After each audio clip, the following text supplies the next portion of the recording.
おはようございます。加藤です。いや、ついにやってきました。ラサのポタラ宮です。いや、ちょっとさっきからテンションがめちゃくちゃ上がっちゃってですね、ちょっとこう湧き立つものがあるんですけれども、中国の旅はこれで11日目ですかね。旅の目的地であったポタラ宮までやってまいりました。すごく美しいですね。この宮はめちゃくちゃ壮麗な感じがして、シンプルですけどね、宝飾とかがあるわけじゃないですけど、すごい綺麗です。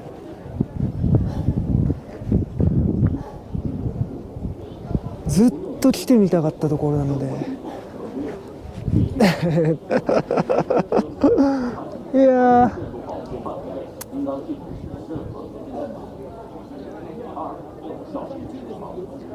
感動ですね。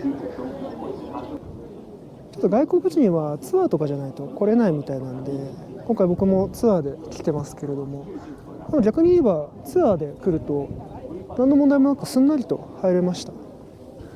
もうちょっと警備が厳しかったりするのかなと思ったら、そんなことも全然ないですね。いやー、おかげでようやく来れました。これから中に入ってみたいと思います。でも中は撮影はできないのかな、どうなんだろう。ちょっと中に入ります。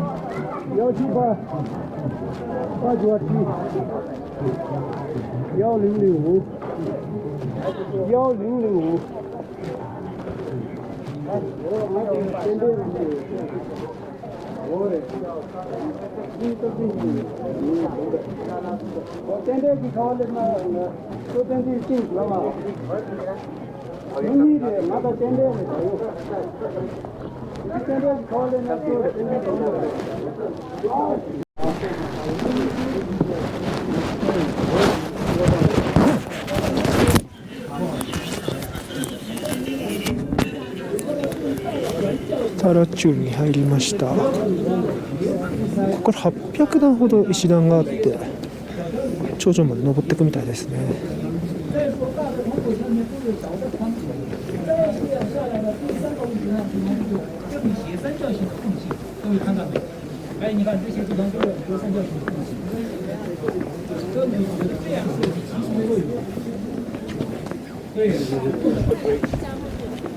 綺麗だな。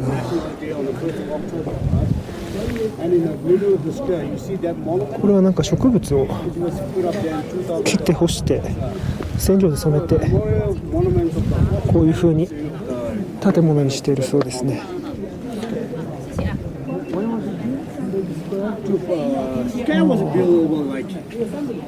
この黄色い建物の中では、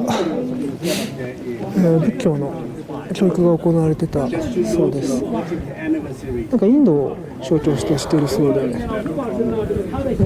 チベットは代々、すごい長い間インドから、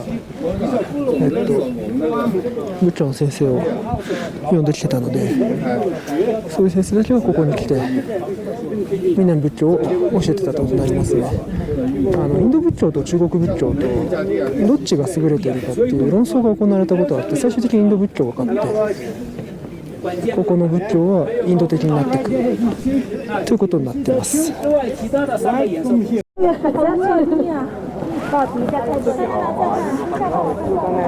そこが僕がさっき入ってきた門ですね。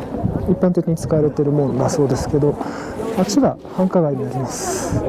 街の中心地はあちらにありますね。ちょっとだけ中心地から離れてますね、このポタラ宮は。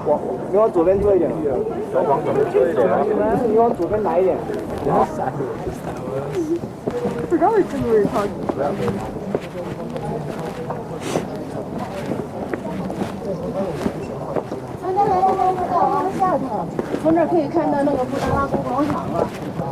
我们藏族的师傅或者对没有？这可以看看佛像藏到了大昭寺。南方就大昭寺的八十个点都不上那。僕はもう全く高山病の気配は全くしなくなりました。もう全然大丈夫になったんですけど、これチベットに来て即日この石段800段登ると死ぬかもしれませんね。や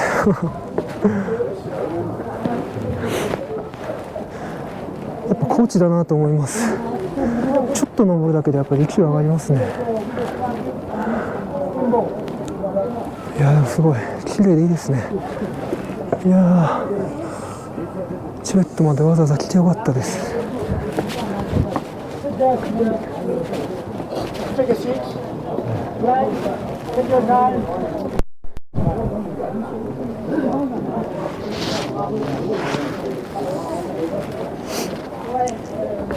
本当に見てて飽きない美しさですね。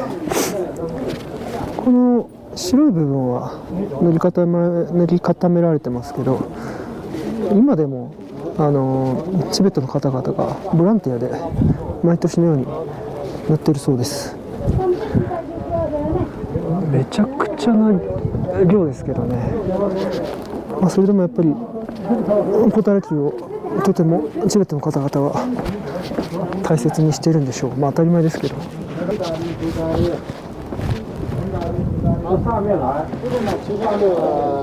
本当に綺麗ですね。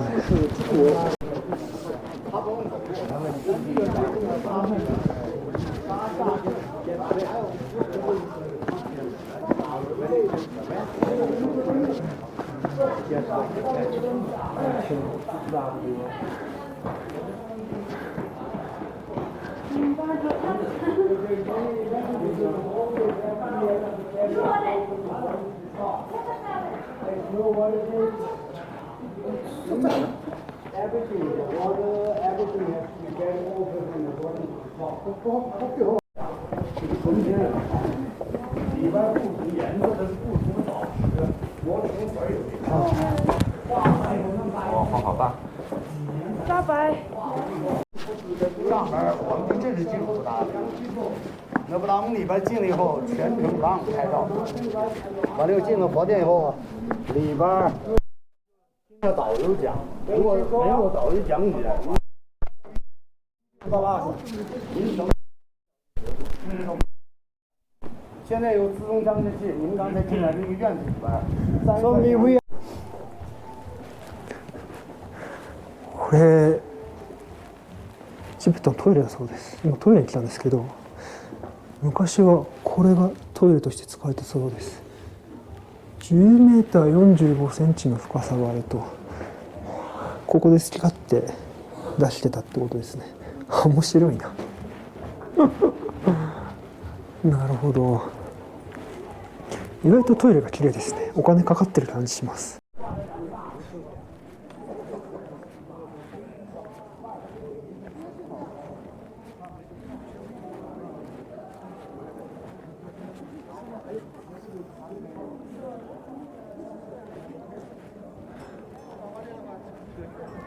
これからこの建物の中に入っていきます。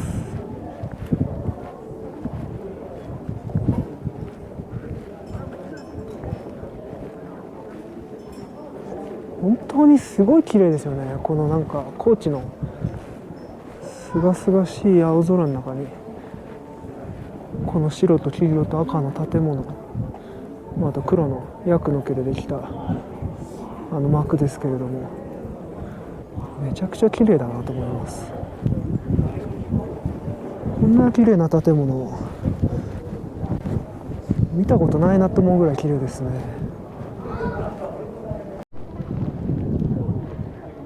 ここら辺の建物は以前は門番とか衛兵の人たちが住んでた場所だったみたいですね。見張りの監視の人たちが住んでたと言ってました。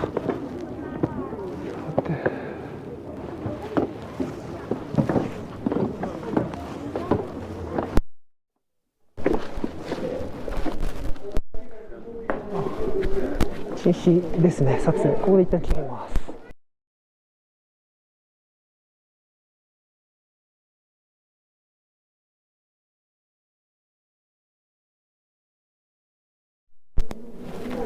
でポタラ宮の中から出てきました。ここれで終わりなんですけど、結構中はすごいいっぱいありまして、じっくり見ると結構時間かかりますね。いやでも素晴らしいなと思いました。何百年も前からずっと残ってる仏教の壁画とかがあったり、世界中の仏教国からその時代時代によって持ち運ばれてきた仏像とかが展示してあったりします。中国とか、モンゴルとか、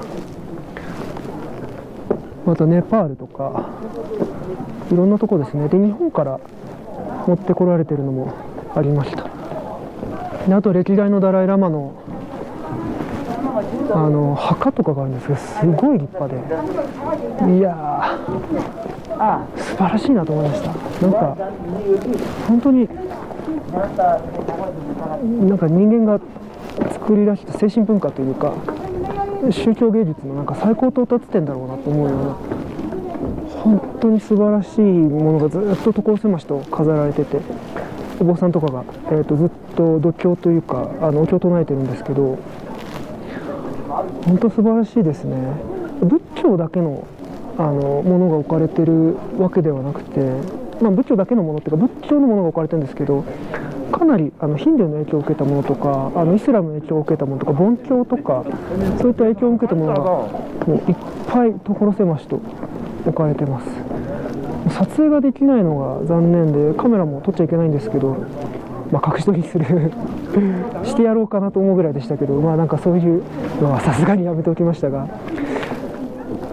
素晴らしいですね。いや本当にすごいなと思います。これは一見の価値ありですし、見に来ないとわからないですね。これは百聞は一見にしかずってこういうことかなと思います。本当に素晴らしいものを見させていただきました。1000年以上にわたって集められたものがここには本当に未だに残ってます。でこれであとは、このポタラ宮から外に出ていくだけになりますね。なんかポタラ宮っていろんなものの国の中心の場所ではあると思うんですけど、基本的には政治の中心だと思ってたら、結構宗教の中心的な役割もやっぱものすごく色濃く持つんですね。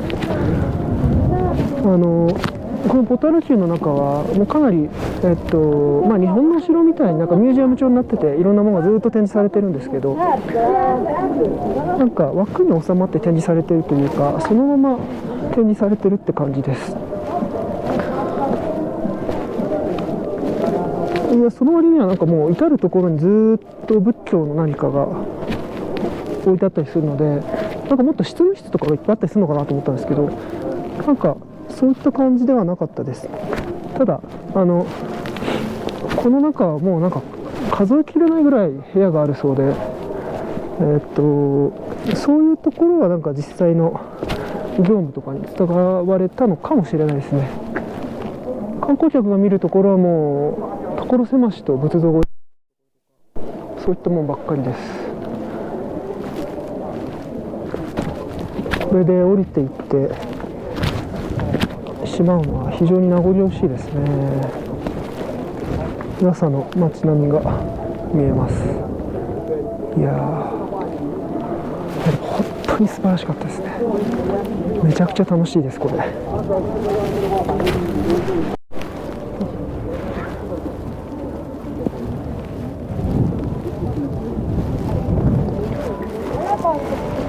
ポタラ宮から降りています。ポタラ宮の裏側ですね。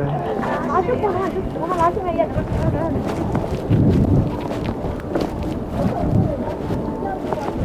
っきあそこのポタラ宮の、トップルーフの方まで行ってました。そこまで登っていろんな財宝を見て、今こうやって降りてきてます。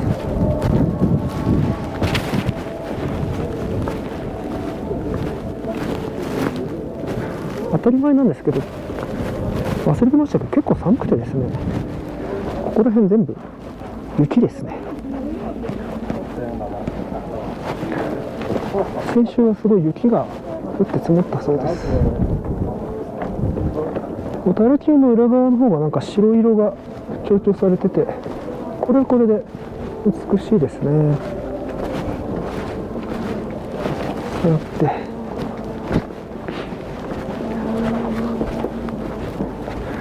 でもやっぱこうやって歩いてみると、小樽丘はなんか戦闘も想定して作られてる城なんだなっていうこともよくわかります。非常にこう城壁といいますか、割と高いですし、高さがあるから上に登るまで時間かかるわけですけれども、ちゃんと守ることも想定して作られてますね。確かにこれを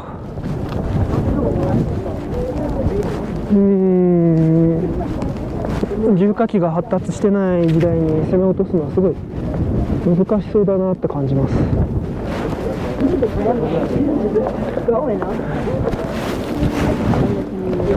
っぱりチベットは仏教国家だからすごいマイルドな歴史かっていうと実際そうではなくて、やっぱり相当戦いに明け暮れてこういったものが出来上がっているので、ちゃんとそこら辺も考えられて作られている城ですね、これは。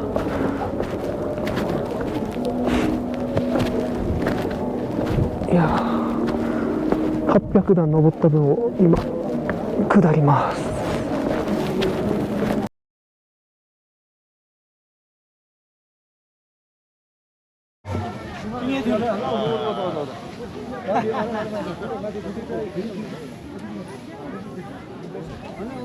昨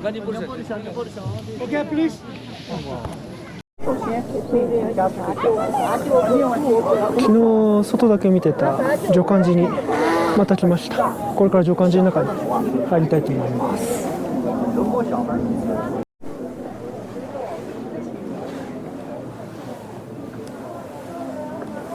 Okay, so if you want to take photos, you can take the pictures of these pilgrims.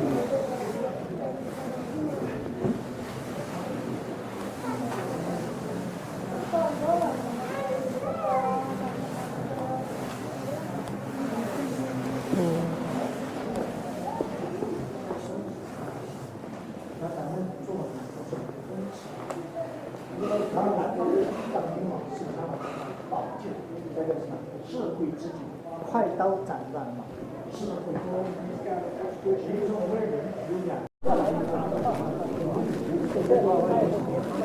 世界遺産の助監寺入りました。なんかありがたいことに写真撮影 OK だそうです。昔はこの広場で宋滝のディベートが行われていて、あそこになんか玉座じゃないですけど立派な座るとこありましたけど、あそこにダライラマが座ってそのディベートを見てたそうです。で、建物自体はそんなに古くないなと思ったら、これは文革の後にちょっと壊されちゃったから、修復したそうですね。だから大半のものが1980年代以降に修繕されたものだそうです。ちょっともっと本堂の中に入っていきます。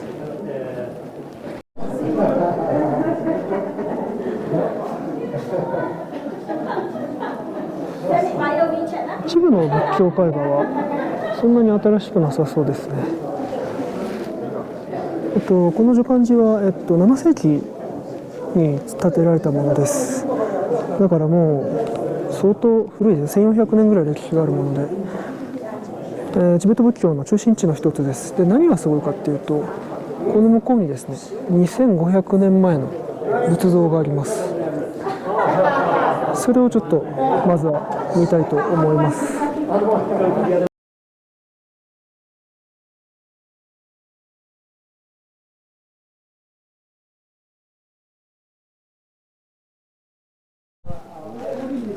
助監寺の2階ルーフトップに出てきました。あそこの奥にいっぱい、仏像がありますね。これも綺麗なお寺です。金がいっぱいあるってことは信者がすごいお金出してるってことですもんね。このお寺がすごく有名なのは、古くからあるからすごい由緒正しいっていうのもあるんですけれども、この奥にですね、世界でも最も古い部類の仏像があるんですね。このお寺はチベット初めて統一した第33代の孫仙元っていうすごい有名な王様がいるんですけども、その人が建てることを命じたお寺です。でその人がこのお寺を建てたんですけれども、その後ですね、王様が、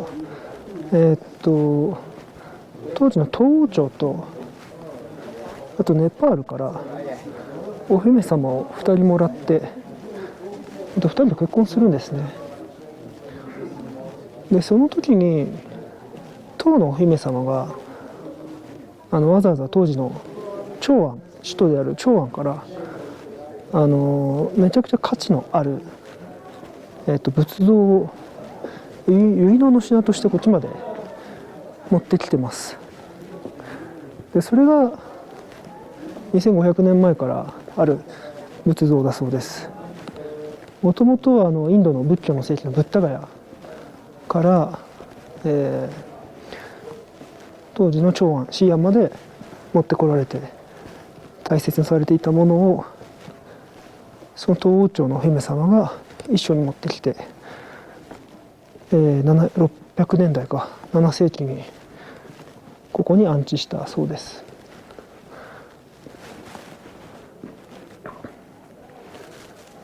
だから世界有数の仏像があるから、ここはやっぱりみんなが信奉している場所だそうですね。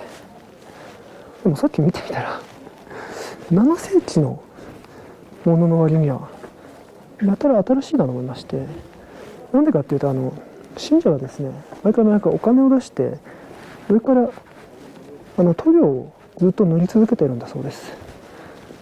だから見た目はめちゃくちゃ新しかったですね。もう10年ぐらいとか20年ぐらい前に作ったもんですって言われても、そうですかと思うぐらい新しい感じがしました。でも中の木造は本当に2500年前からある仏像なので古いものだそうですね。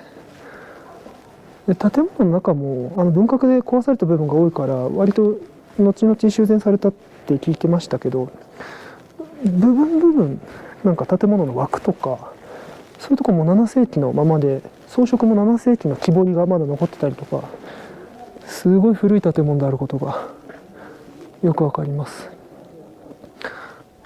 さすが世界遺産になるだけありますね。いやー、ここも来てみて面白かったですね。